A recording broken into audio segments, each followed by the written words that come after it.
If you are a woman living her best hot mess express life while simultaneously crushing it, and you're craving more clarity, purpose, and excellence, get ready because you're in the right spot. I am your host, Chelsea DeBruin-Colbert, and I want to welcome you to Season 2 of All Things Excellence, the podcast, where I'll be bringing you all the inspiration and insights your excellence-seeking heart desires. This season, I'm stepping back into chasing big, bold, and absolutely terrifying goals, sharing every honest step and misstep along the way. We're continuing our beloved Unscripted series, featuring live clarity coaching sessions with guests just like you, and diving deep into raw behind-the-scenes stories of powerhouse women founders I am wildly obsessed with, whose journeys will fuel your own. So grab your coffee, settle in, and get ready to discover just how close you are to the life your soul is calling you to create. This is All Things Excellence.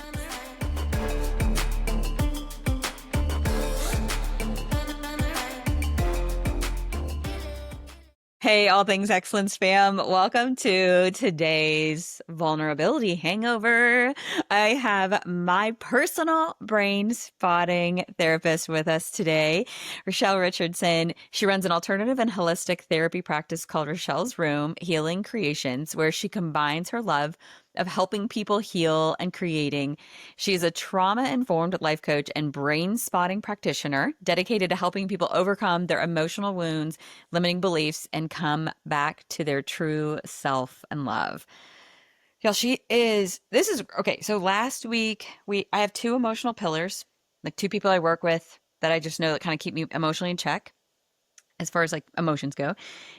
We had one last week, and then now you are this week. So I have on my 8 areas of alignment that you're like an arsenal to me. You're like this person that I can go to where if something's flipping up for me or holding me back. Y'all, you've helped me through so many things. Like one of them was I couldn't even have this podcast if it wasn't for you. Because you remember it was back in, I was trying to do all the work for it, but I was having a really hard time allowing myself to really work and to go after anything. Yeah. Like I just literally was dragging my feet on working at all. And it wasn't about being lazy. It was really like this resistance. Like I was having a hard time allowing myself just to go all in and like throw my heart across the line. Mm-hmm. And I have several coaching clients that also love you. So they're going to be listening going, we love her. Okay. So y'all, we're going to dive in and just talk about, first of all, what is brain spotting? Okay. So brain spotting is based on the notion that where you look affects how you feel. So we have spots, Where you look, where you're looking, where your eyes are gazing. So we have spots in our visual field that are connected to the memories and emotions of our past. So if you think of something that's kind of upsetting, I mean, you could do this right now. Your listeners could do this right now. Think of something that's kind of unsettling. Not something that's a big deal. That just kind of gets maybe a little frustrated or irritated. And if you take a moment and you look to your left, you might notice you feel more activated. You feel stronger sensations in your body. than if you look to the right. And then if you look to the right, you might start to feel less activated. You might start to feel calmer if you look over here. Now, if you look to the center, you might feel something different as well. Just notice the different sensations. And that's what brain spotting is also all about, is noticing the different sensations in your body. Because brain spotting is truly a somatic work. It's brain and body-based modality. You're really tuning into the sensations that you're feeling and how they're shifting. Because you might start your session with a tightness in your chest or some energy moving in your throat or tension in your shoulders. But through your session, you might see that it shifts to different areas, and it might become stronger at one point, and it might start to decrease at one point. And so during the session, we're really just trying to observe without judging the thoughts, the images, memories, and sensations that come through, and allowing yourself to just feel it and let it be processed. because Yeah. that's so much of why we don't heal is because we don't give our brain and body the time and space to heal because our brain and body know how to heal themselves. We just Hmm. have to give them the proper space and time to do that. To do it. Um, One of my, and y'all at the, we're going to talk about just kind of the pieces of brain spotting and what got her into this. And then we're going to do a session live on camera with y'all so y'all can walk through it. So that's going to be a good time as well. Um, so, okay. So you do not have, here's what I love about brain spotting is I didn't like, for example, with the whole wasn't letting myself go back to work thing. I didn't have to know why I wasn't, right? I didn't have to know why I was sabotaging myself, why I was dragging my feet. So with brain spotting, it's not like therapy where you're going to lay on this couch for 10,000 years, right? Like it really is this thing where you can just go, I'm sabotaging in this area and I'm not sure why. Or every time my husband and I go to, I don't know, like get groceries, like I get angry and whatever, and I'm not sure why, right? Like it can be, you can start with something as simple as that in brain spotting. Absolutely. So the beauty of brain spotting is, again, you don't have to talk. And a lot of time, what happens in talk therapy is when you talk about the same overwhelming experiences or traumatic experiences over and over again, you can actually re-traumatize yourself because the brain does not differentiate between a perceived threat and an actual threat. So if I'm going to someone and I'm talking about this traumatic experience over and over, I'm activating Right. my nervous system each time I'm going into that survival mode. And I'm not It's almost like digging it deeper, right? Like creating the lesion in your brain like deeper and deeper. right. And so without actually releasing it. Now, I'm not saying talk therapy is a bad thing. I love talk Yeah. therapy. It has its time Yeah. and place for Yeah. everything. You learn, Use you it for a lot of things. Love it. Absolutely. learn about communication, boundaries, resources to help regulate your nervous system. But when you're in talk therapy, you're working from your prefrontal cortex, your thinking brain. And that is helpful when you're in your thinking brain. If you and I are sitting here talking, but when someone's triggered, they shift back into their limbic system, the lower region part of their brain. And that's where you just react. That's where you're shifting into survival mode, fight, flight, freeze, and fawn. There's no thinking, rationalizing, problem solving. You're Yeah. literally flipping a lid. Like if your hand is your brain right here, this is your frontal cortex, this is your thinking brain. And when you're triggered by something, you're flipping the lid, you're coming offline, and you're now just in your lower region of your brain, and you're just simply reacting. So Okay. when you're in talk therapy, you're in your Hmm. thinking brain. In brain spotting, we essentially bypass the thinking brain and shift into your subconscious, into your subcortical brain, where your memory, Okay. your emotions are stored in that lower region and in your body. And then Okay. through that area, we can actually heal and release all that energy that's being activated when you are triggered.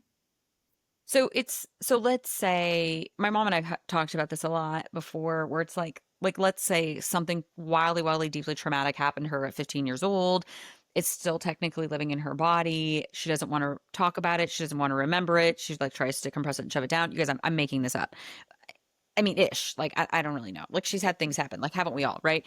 Right. But wouldn't brain spotting, instead of going to talk therapy and feeling like she's digging up all of these old graves, which I don't think, I think there's sometimes where it's like things are buried so deep to dig them up would almost like be disassociating. It would almost like earthquake your brain and not be helpful, right? Where brain spotting, we could go to those traumas that happen at 15 that we don't want to look at that is so deep in our brain we barely remember it or maybe we don't remember it at all and it could help move through those, right? And Exactly. without having to like relive, like really truly relive that entire traumatic experience. Exactly. And Yeah. so when you are working on a specific issue, whether it's a limiting belief, a, Hmm. a big T trauma, or a complex, Mm, we're just like, I just have this something that's holding me back, and I don't know what it is. A yeah. block. Um, we don't have to sit and discuss and dive deep. Yeah. That's where Can you say those types again? Okay, so could be a limiting belief, it could be a complex trauma, a it big could T be trauma, like, something big, one incident happening.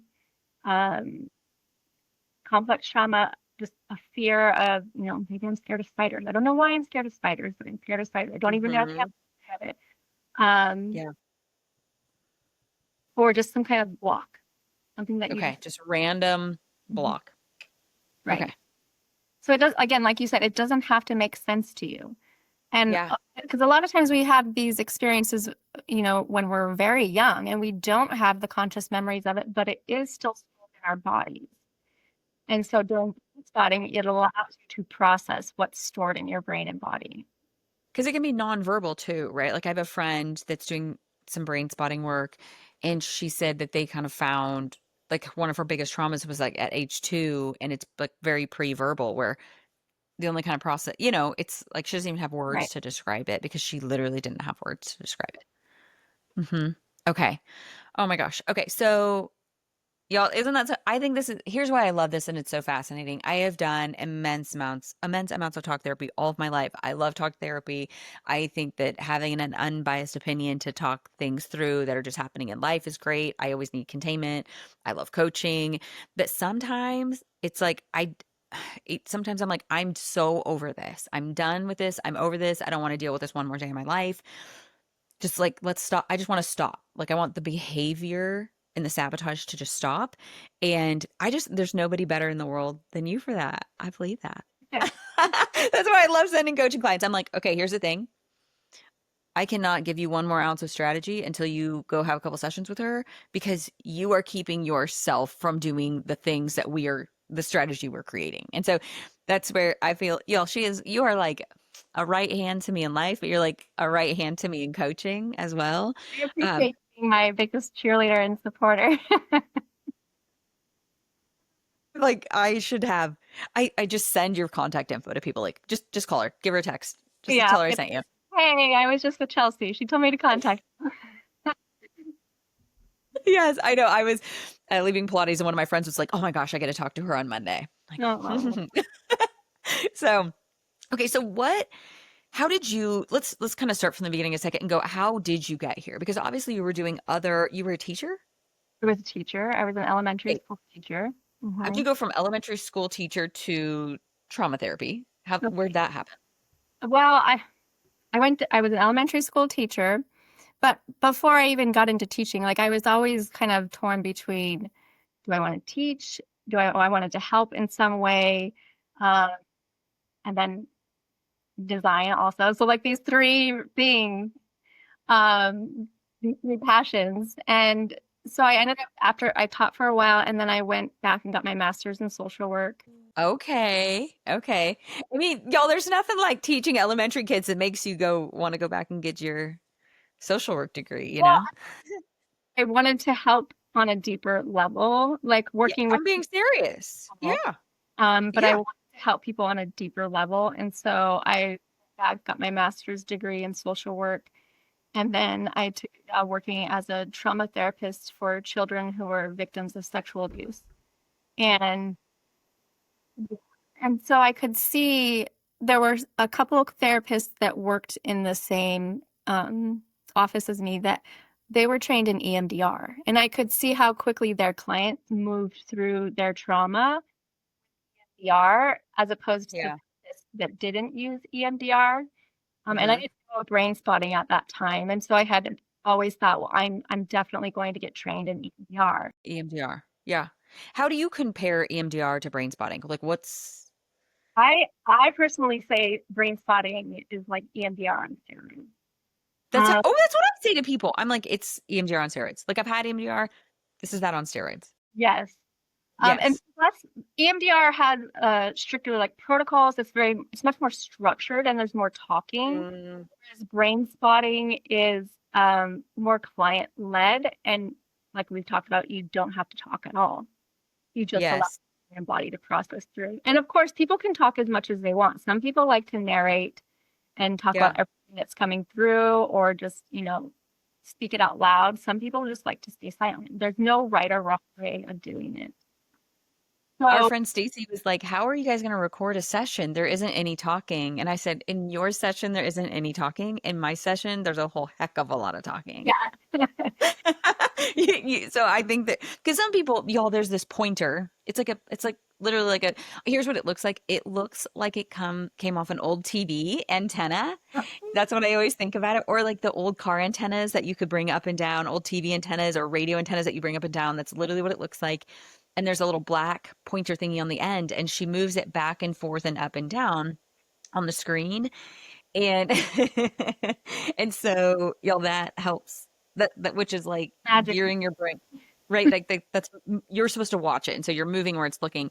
And so some people just follow the tip of the pointer all around, correct? And Yep. they don't really talk, and they just let it unravel in their brain. Right. Some And then people, there's people like me who are in you might hear things, you not hear things. Well, maybe yes, some people you'll like hear, some people some will people. hear, this can make it start to sound like more woo-wooey, but some people are, Yes. I've had people like, what is that voice that's talking to me? And I'll say, I don't know. What is it? They'll say it's beautiful, but I have no idea who it is.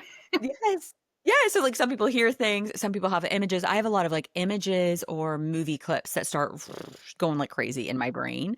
And they can be real or not real, whatever. You know what I mean? Like imaginary or it's like, oh my gosh, all of a sudden I do feel like it supercharges through like a Rolodex in my brain.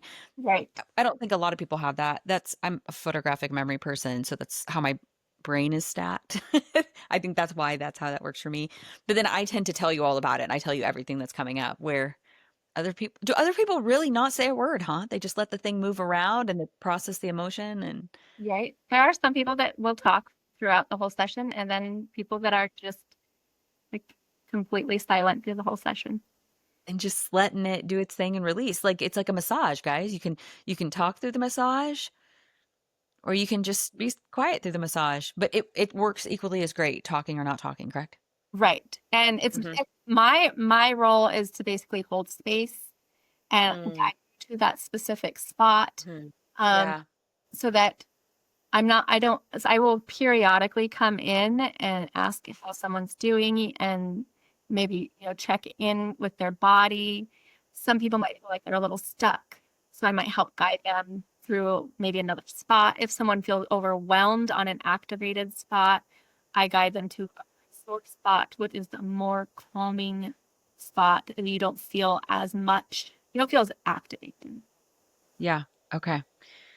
Yeah, because we've had it before where it was getting really thick and deep. And I don't even know. It was just the emotion of it, right, guys? Like I don't know. I couldn't tell you like what was actually coming up, but it was the topic that we were talking on. It was getting so deep and so raw, and you were like, do you want to back off? Do you want to like pull out like just a little bit? And I was like, no, keep going, going deeper and harder. Like let's go. So, and I felt like you were just kind of guiding me, going, like we can let up a little bit on this. And I was like, Right. hammer down. Let's crack it harder. And some people, so like I said, we can process from an activated spot. That's where you're feeling the most trigger. Like you're feeling like we use a scale from 0 to 10, 0 being complete peace, 10 being completely overwhelmed. And we start by activating those emotions and sensations in your body. And so an active spot is where you feel it the most. And then a resource spot is where you feel more calm about the situation that you're thinking about.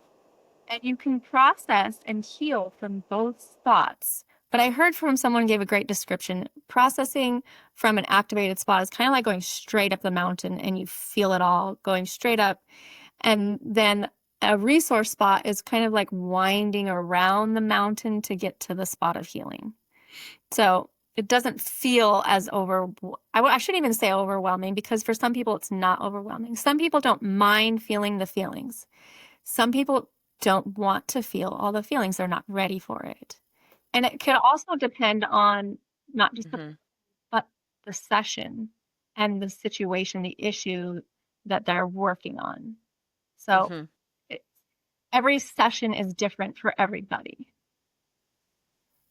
That makes so much sense. Okay, so doing it from an activated spot is like going straight up the mountain, where doing it from more of a resource spot in your brain is almost like taking switchbacks. Yeah.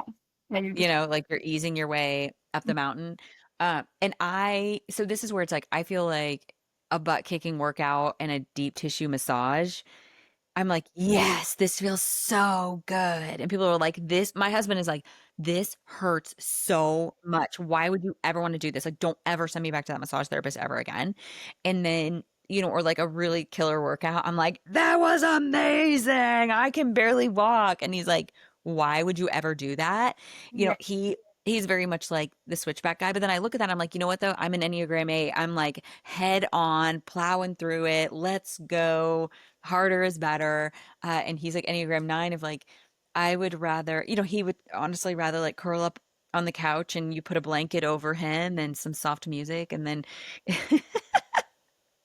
he'll switch back all day long to get to the top of the mountain. That's really cool. Okay. So is that kind of what made you love this modality most? Is you just felt like it's this EMDR and steroids where it's like people don't have to relive all of the traumas to heal and do the work. Right. For me, it's Yeah, just kind of like the magic pill that everybody's looking for. Like, I it could is.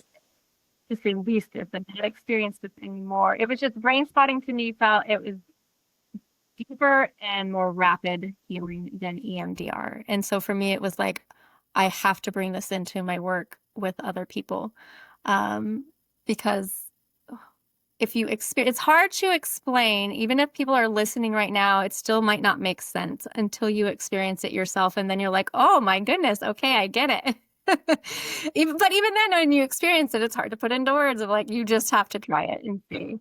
Yeah. I still don't know how to explain it because, okay, so one thing I feel like I have a lot of instant relief, but I feel like over the next 3 days, it almost like lessons and lessons and lessons. Like I remember the first session you said, on a scale of 1 to 10 or something like that, or whatever, how much is this bothering you? I was like a 9. And then we got done with the session and I was like a 5.5. And then 3 days later, I was like, what was that session about? And what was even bothering me? Which is why I had a really hard time today going, what have our sessions been about? Because it's completely taken the issue away so much Right. that I don't even I So, so for your listeners to understand, it's basically the brain spotting process desensitizes you to situations or experiences that your nervous system has become very sensitive to. So, for instance, if you were bit by a dog, now every time you see that dog or any dog, you're triggered. You're triggered into your survival mode, fight or flight mode. You're going to want to run away. You're filled with all of this fear. But and you can't talk your way out of it. You can tell yourself as much as you want. You're okay. I am safe. I am okay. I'm going to take deep breaths. But your nervous system doesn't understand the same language. It doesn't work through verbal language of me telling it that it's safe. You actually have to show it. And when you're doing the brain spotting, you're basically kind of going back in time and allowing yourself to see the reality of what you had experienced and processing through it. And so when someone brain spots, let's say an issue of they were attacked by a dog, they know mentally like these dogs are safe. But when I go near them, I am completely filled with fear and I want to run away. So you can consciously know something, but your body and your nervous system are going to take over. Doesn't matter what you say. And so after brain spotting, it will not eliminate the memory of being bit by a dog. But when you are around a dog, you no longer are triggered. You're no longer activated into that fight or flight mode. So that's why when I say it's desensitizing you, you're no longer sensitive to that moment. You're no longer activated by that situation with those dogs. And that's how it works with any other of their limiting beliefs, your core beliefs Mhm. in your life or traumas that you've experienced. I hope my mom listens to this and I hope she does it on a couple things that are holding her back in her career right now. Because okay, I love that you said that because y'all, everything she said, her and I have pre-talked about. We've pre-talked about what we're going to do my session on today, just so we could skip through. We could kind of condense it down a little bit, so you guys don't have to hear like the longest version of it. But that makes so much sense because it's been like 5 or 6 weeks that we knew today was happening, and so I've had time to think about what I was going to put all over the internet about my feelings on. And I want to, I always have a lot of issues. I have a lot of issues and a lot of topics I could go on. I said like one that I want to do at a later date is I've realized I thought that not having kids, I thought my body like really wasn't letting me have kids because of like a resource manager situation, but I've realized it's more of like an autonomy situation. And I'm like, oh my gosh, I just realized that in the last couple of weeks. So we got to work through that, which is great. But it was this morning when I woke up and I sat on my back patio, I realized that last night I got to announce at the varsity volleyball game because our regular announcer who does all of our sports, he was out. And I was like, well, I can do it. I told our AD, I can do it. I told my husband, I can do it. Of course I can do it. I'm like, I've literally been speaking on stage since I was like old enough to stand up and hold a microphone, 3 years old. Like I'm like in front of church of hundreds of people, like holding a microphone. And I grew up holding a microphone and I grew up on a stage in front of people and thousands of people. Like my mom said I was like 4 years old and was like, how old do you have to be nervous and to sing in front of church? And my parents were like, are you kidding me right now? So it just, you know what I mean? Like keeping that in mind. But then there was this thing last night where I'm sitting at the table and I'm not nervous. It's not that. Like it is not that feeling. That's not the emotion. And I'm holding the mic and I flick it off and I look over at the athletic director who's sitting next to me and I said, was that okay? Did I say the right thing? And he was like, what? And I was like, did I say the right thing? Or should I say that differently? Can I say that? Is it okay? Like, can I actually say that? Like, is it legal for me to say that? And he, he goes, this is your show. Like, you should say whatever you want to say. Like, obviously knowing I'm not going to be crazy. He's like, you should say it how you want to say it. Like, this is your thing. Like, make it your thing. And I was like, wait, what did you say? And he goes, what do you want? Like, make it your own. Like, this is your show. You get to make it your own. And he said it in like the most beautiful way. And oh, y'all, I can feel myself being emotional because I was sitting on my patio this morning and I just prayed and I was like, okay, God, like I need you to give me a moment that's good for the greater good and I'll heal through it to the world. And I could hear Tyler saying that last night and I'm like, it was like a car crash happening in my brain that I, had this microphone in my hand and which is odd because the microphone was actually on a stand to just sit there and speak into. And I was like, oh, I don't like it like that. And I literally ripped it out of the stand that it's been in forever and was just holding it the whole game for like 2 hours, like, or whatever, however long the volleyball game was, just holding it in my hand like this and flicking it on and off, just holding it right in front of me. And it has a cord. And it was so weird to go, I no nervousness. There's no nervousness, but I do have this like, if I don't say it exactly the right way, I'm going to get in big trouble. And that's where my big trauma lies. My trauma in that is because in October 2011, I was at a retreat for my job. I wouldn't call it a retreat. It wasn't a retreat. It was like a conference. I was at a conference for my job, and there was over 100 people in the room, and we're all sitting at round tables, and it was a very interactive conference that I was at. And there was a speaker who spoke on the 5 basic needs, like fun and pleasure, freedom and flexibility, safety and security, whatever. And if you knew your need, which one was yours, you were supposed to stand up. Well, obviously, I knew which one was mine, so I stood up. And then for literally 30 minutes, people were just passing them, like you would literally pass the mic to the next person and they would say, I think this is my need and this is why. I think this is my need and this is why. So everyone's doing this. We've been doing this. And the person who was like, we'll call her my boss.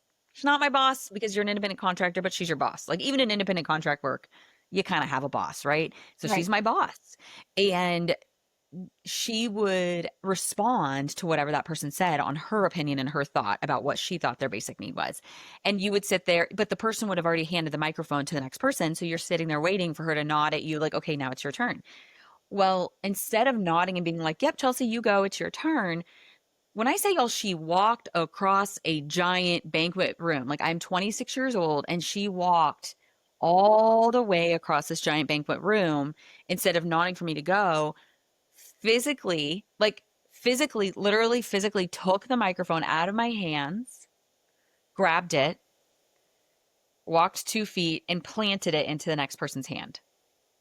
And I sat down, stunned. I'm 20. I look back now and I'm like, as a 40-year-old, I look back and I'm like, someone Shocked. should have beat you up. Like that was like cruel to a 26-year-old.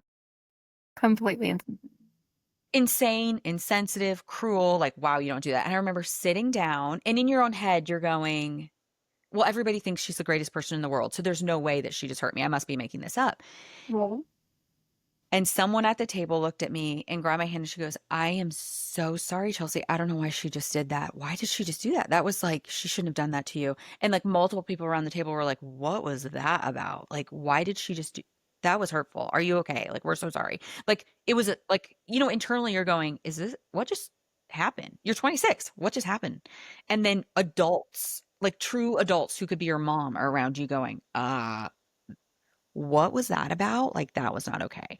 Well, that was actually the beginning of nonstop treatment like that, where it was like never ending, where it was like constant in behind the scenes, high criticism, like, I know you've earned the right to come to this thing, but I'm asking you to not come. I know you've earned the right to, speak at this, train at this. I'm asking you to not do that. Um, or it'd be like, are you sure you earned that? Because I don't think you did. And being like, I didn't earn it just one way. I earned it both of the ways. Yes. Okay. Well, I really don't want you to come. And if you do, when you talk, you really hurt people, you make their head spin. So I'm going to need you to not say anything. I need you to just really sit in the back of the room and be quiet and pretend like you're not there. I mean, in this, but then publicly, I would get massive, like, oh, she's so wonderful. She's great. I love her. it's a different. Um, Totally different, which I would record everything that was happening. I would bring it to therapists. They're like, this is like the ultimate gaslighting. This is trauma. This is narcissism. Like, you got to get away from this. But I'm like, it's my job. Like, I can't just quit my job out of nowhere.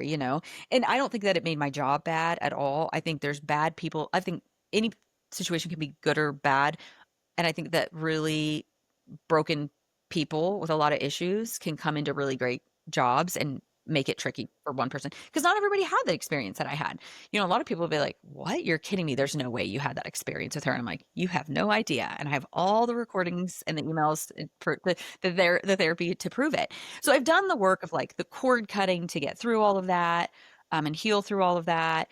But there's there's still something that's got to be attached to that microphone moment, because I told you that I've had 3 people in like a week say, oh my gosh, I had this vision from God where I see you on massive stages speaking to thousands of people. And I'm like when they say that, I like can't breathe. I like gasp. I'm like, like, and it comes from this place of like, I know you're so right, but I there's like this thing in me that's like, you're not good enough yet. You're too broken. Like, you're still a kid. Like, and I didn't have that anywhere else in my life except for this one tiny incident. But it's like, I mean, she did do it nonstop. But the core of it really is that moment when I was 26 years old in October, or, when you can remember exactly when and where, and you can see the entire room. Right, that you can consciously remember, because there could be other situations that aren't in your conscious memory that you can think of that are also related to this. Like if you think of one of our sessions where you're like, why am I don't know if you care if I bring this up, but why am I You can bring it up. in this school hallway? Or I think it was in the middle of a school hallway, and you're thinking like, what does this have to do with what we're talking about? And so that's a lot of what happens in a brain spotting session, is you have memories that come up and you're thinking, well, how does this have anything to do with what we're talking about?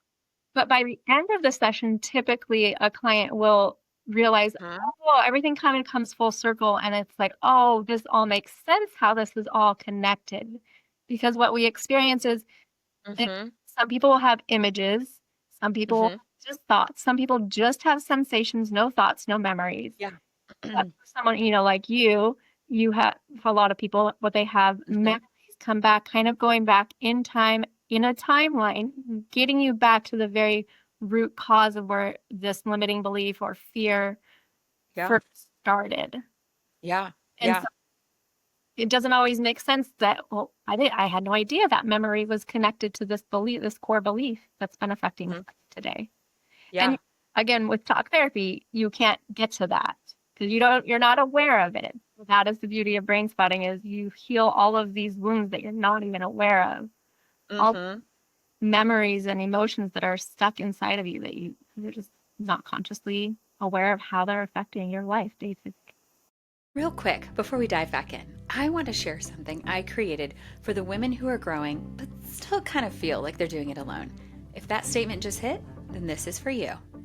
I've never felt so aligned and so alone, is the message I kept hearing as more and more women were falling in love with their life doing what they were born to do. They were craving that like-minded, iron sharpening iron relationship with other women who were as focused, powerful, and determined to be positive as they were. And that is why I created the Growth Collective. It's our All Things Excellence book club community where you don't have to read the book because audio and PDF Cliff Notes are provided for you. There's a community for you to connect and network with other growth-minded women, plus 2 monthly Zooms where you receive connection and live coaching from me. Head on over to chelseadbc.com/book club to join us. All right, let's get back into it, because what you're hearing today is exactly why spaces like the Growth Collective exist. We were never meant to grow alone. So in that, parts work can come up, right? Can you explain, in case parts work comes up, like I said, like my resource manager versus my autonomy part, you do a lot of, even within Brainspotting, you do parts work, correct? And like, what can you explain, like in a simple form to people, like what does that even mean? Yes. Okay. So there's different frames in Brainspotting. And so they're like, you and I have done a basic frame where we just went straight to an activated spot and we processed from there. We can also incorporate parts work. And parts work is basically, it's internal family systems theory.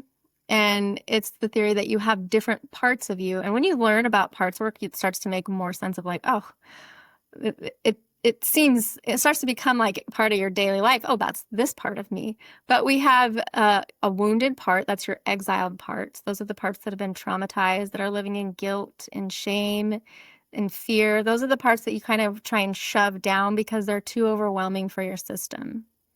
And then you have your protector parts that are divided into 2 different parts. They're your manager part, protector, and then your firefighter.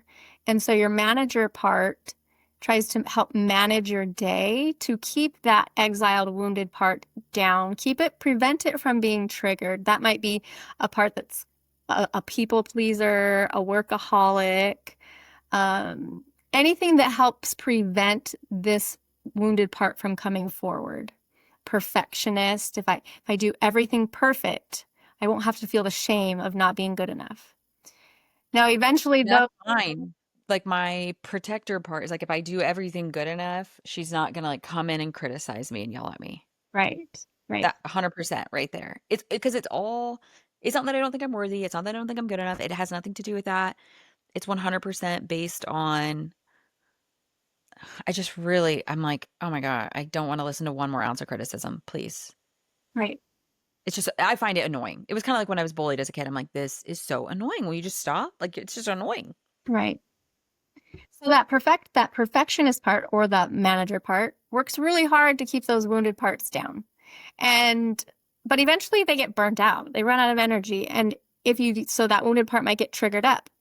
And so then the firefighter part swoops in to kind of extinguish all those overwhelming emotions, to put out the fire, basically. Those firefighter parts might look like drinking, shopaholics, doing drugs, scrolling on your phone, anything to distract you from those feelings or bring you pleasure so you don't have to feel those feelings. So those are the 3 different categories of our parts work. So sometimes during Brainspotting, we could have 3 different spots going. I might have a spot over here that's your wounded spot, or your wounded spot, your exile, is basically like the inner child.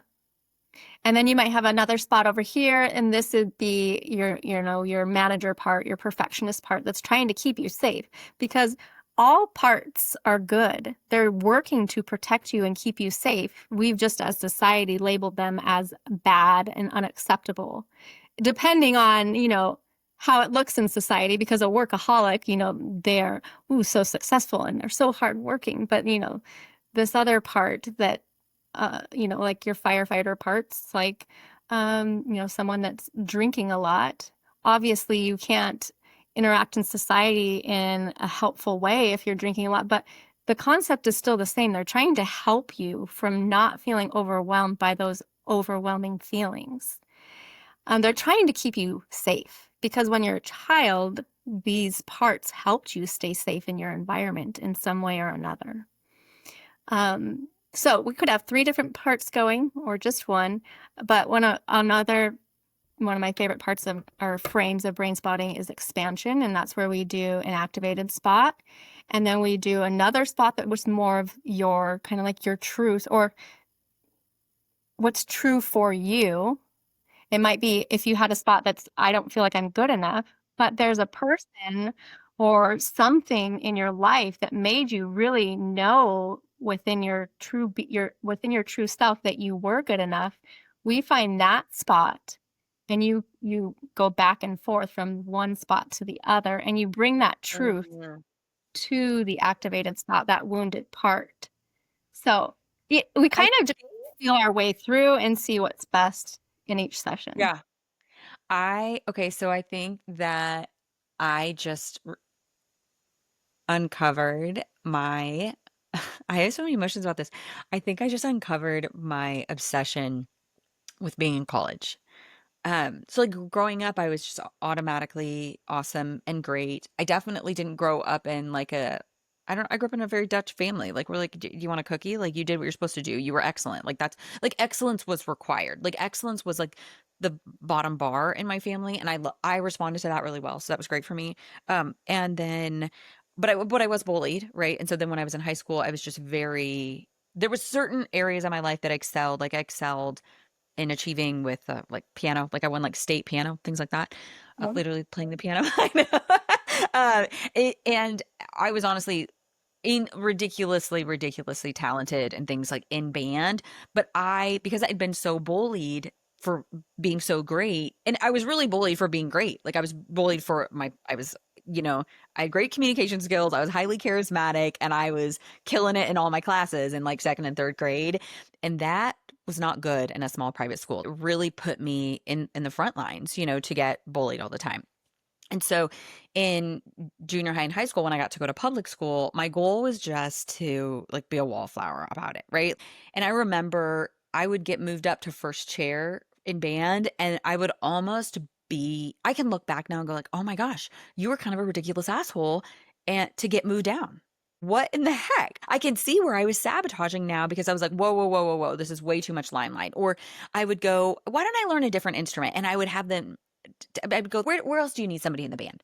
And instead of being the very, very best person at playing the flute or playing piano, for whatever in jazz band, I would learn a completely new instrument instead.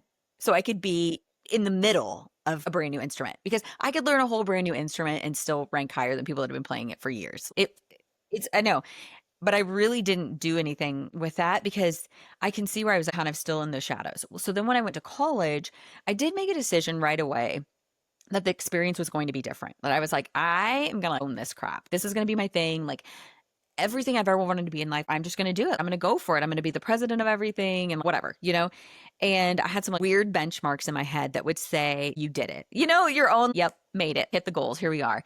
Well, right away, my freshman year, I start dating one of the best basketball players on the team, Brad, still great friends, texting yesterday. Went to each other's weddings, y'all. We're great. He he was very interesting because he grew up in a very interesting home. So he had his own stuff, which is definitely why we aren't together now. He's super great now, but he was really rough then. So there was 50% of him that was just kind of rough, maybe a little bit of controlling because I am such a free spirit. I would say it was probably controlling, but it never, it was fine. I understood where it was coming from and we were always working through it. But there was this other 50% of him that he was like, you're so awesome and you're so great and nobody's better than you and you're the smartest and you're this and you're that and whatever it took to help me achieve everything I wanted to achieve and like win everything that I wanted to win. He was my biggest cheerleader, always right there when I wanted to start my direct sales career because I was hating my job and it was just, what else do I do? It's 2009. He was like, I think you should do it. I think you should go for it. If you just want to quit your job today, I don't care. I'll help you. I'll pay for you. I'll support you. There was No one, I think my family believed in me greatly.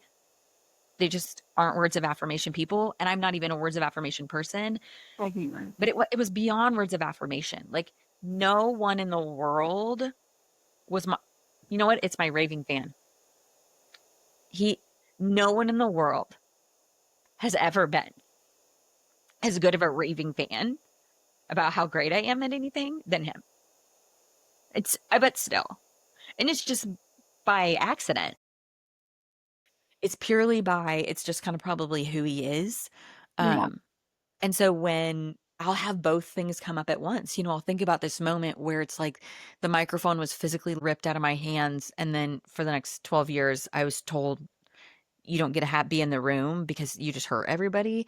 And then my body, I just want to go back to college. I just want to go back and live in college, which is probably part of why I'm 40 without kids. Cause I'm like, why can't I just be in college? Why can't I just go back there? And I just always thought it was just fun and free and I was doing whatever I wanted and I was achieving as much as I was having fun. I would achieve all day and then I would kill it at my job and then I would go out and party with my friends all night, sleep for a few hours and do it all over again. And, you know, but I didn't realize that until now. It's So that. you would be your expansion spot, that person that made you feel like it was okay Yeah. to speak. It Yeah. was okay. You didn't need permission. No, He I mean, I even had there was a girl that started harassing me so bad in college.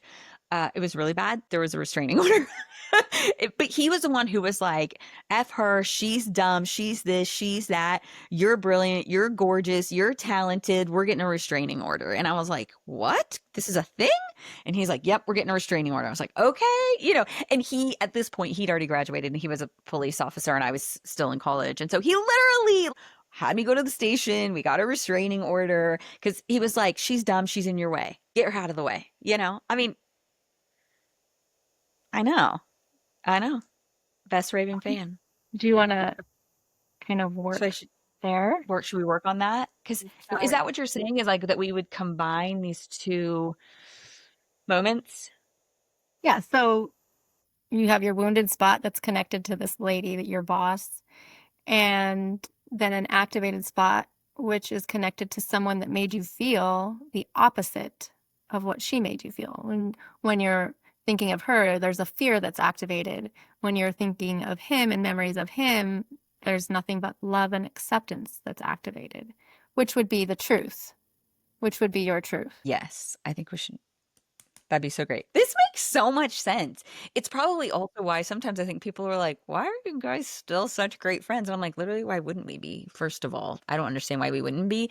But and I have the greatest husband in the entire universe, but it is different because he is wonderful and passive. But Brad is probably the dude version of me who's like, screw them. They suck. They're idiots. And just was like, yeah, you're so right. They're idiots. Screw them. Like when I got fired and lost my job, he was like, yeah, screw them. They're idiots. We were broken up. All right, y'all. Let's talk about things I did not see coming up on my bingo card for 2025 in a therapy session. The fact that my college boyfriend was my biggest raving fan to date. Definitely didn't see that coming. So here's what we're going to do now. After that, what we did was we went over to Zoom and we recorded our session like we normally would. We ended up for the first time ever doing a 2-part session. It was so deep. There was so much to it. And the way we wanted to bring those two pieces together, it did end up going to a 2-part session. So there's a lot of footage over on a YouTube link. And what we did after really looking at this, we recorded these 2 sessions about 10 days ago and 7 days ago. And after we put some thought behind it, we decided instead of kind of boring y'all, bringing the full episode into the podcast with just audio, that we would only put the live session recording on YouTube. And the reason for that is I want to really hold the integrity of what it is that Rachelle does within the session. I want you to see the sticks moving. I want you to see me sitting there. I want you to see the way that my body shifts and responds as she brings things up. As I stare at the little pointer, there's some silent parts. And you may want to watch the hours upon hours of the session or you may just want to grab the highlights. And if you just want to grab the highlights, this is what I want to encourage you to do. I want you to grab at least 5 to 10 minutes in the beginning. And I want you to look at me, like look at my emotional response, hear how I'm talking. I want you to hear, multiple times she asked me to check in with my body. She asked me to go, where are you feeling with this? Where are you feeling all these emotions in your body? Then I want you to skip ahead to the middle, see where I'm at in that middle session when we're ending session 1, and then a little bit when we're starting session 2. You'll be able to see there's a break. I also changed my clothes. So you'll be able to see where one session ends on Friday and another session begins on Monday. I ask for so much forgiveness in this episode. Over the last week, when we were looking at it and reviewing it again and again, there were times I was sitting in the kitchen and Kobe was cooking, and I paused it and I looked up at him and said, oh my gosh, you can tell that she had summoned my childlike self and my college self. Is it possible? Can we delete some of these likes out of there? The amount of times that I was saying I was really fidgety. I was really anxious. It was honestly a little bit unnerving to watch. See, you'll watch that. You'll see that. You'll see where we end at the end of session 1. You'll see where we pick up a few days later with session 2 on Monday, which was a week ago from when I'm recording this right now. And then you'll see where we end session 2. So even if you jump through it, make sure you check out the beginning and end of session 1, the beginning and end of session 2. Now, what I can tell you is, since that last session was recorded on Monday, September 22nd, right after that, I left that evening and I went and I announced yet another volleyball game, completely different experience. And then a few days later, which is just a few days ago, I actually was the announcer for a cross-country awards ceremony thing all night long, where there was like 10 to 12,000 people that I was doing it for. And my friend Ellie, today I saw her, it's her cross-country meet, she said, oh my gosh, you're just so good at it. It's so innate. You can tell, like, God-given, put in you, it's who you are. And without even, y'all, it was the empowerment I felt within myself to not even think, where normally I would have been like, oh my gosh, thanks, I guess, and I would have kind of been shy about it. I would have cowered back. I looked at her in the eye and said, thanks, and I freaking love it. It was such a full send moment to be able to say that to her in response to being the awards announcer for this event that had 10 to 12,000 people.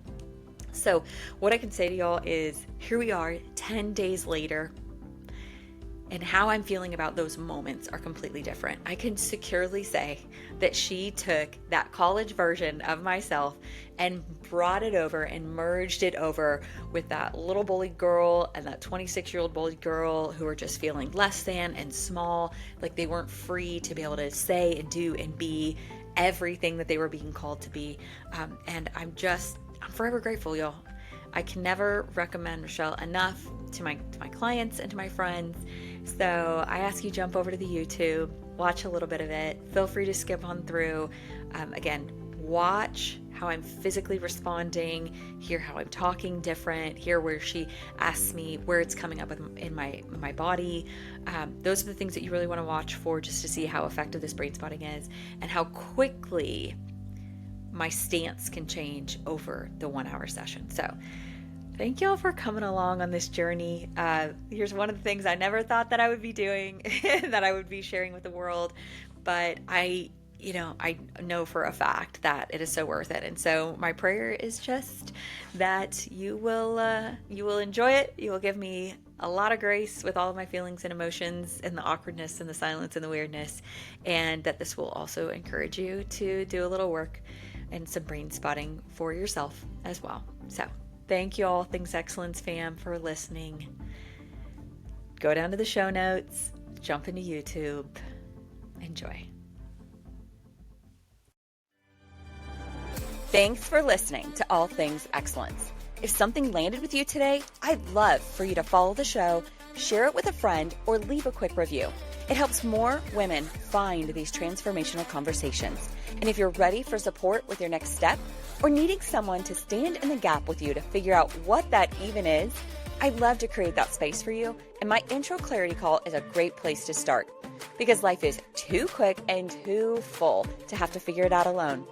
Until next time, All Things Excellence fam, thank you for listening.